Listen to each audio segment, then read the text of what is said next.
ബസ്സിനുള്ളിൽ 26-കാരിയെ ബലാത്സംഗത്തിനിരയാക്കിയാൽ അറസ്റ്റിൽ. സ്വർഗേറ്റ് ഡിപ്പോയിലാണ് സംഭവമുണ്ടായത്.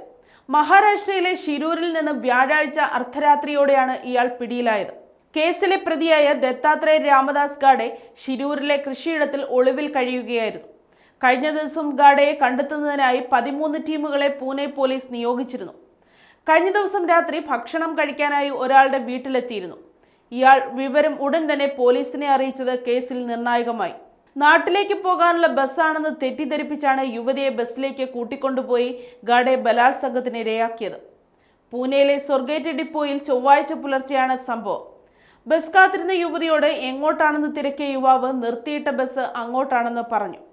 എന്നാൽ വെളിച്ചമില്ലാത്ത ബസ്സിൽ കയറാൻ പേടിച്ച യുവതിയോട് യാത്രക്കാർ ഉറങ്ങുന്നതിനാൽ ലൈറ്റുകൾ ഓഫാക്കിയിരിക്കുകയാണെന്ന് യുവാവ് വിശ്വസിപ്പിച്ചു. തുടർന്ന് ബസ്സിനുള്ളിൽ കയറിയ യുവതിയെ ബലാത്സംഗം ചെയ്യുകയായിരുന്നു.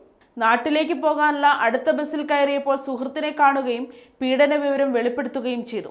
തുടർന്ന് സുഹൃത്തിന്റെ നിർദ്ദേശമനുസരിച്ചാണ് പോലീസിൽ പരാതി നൽകിയത്.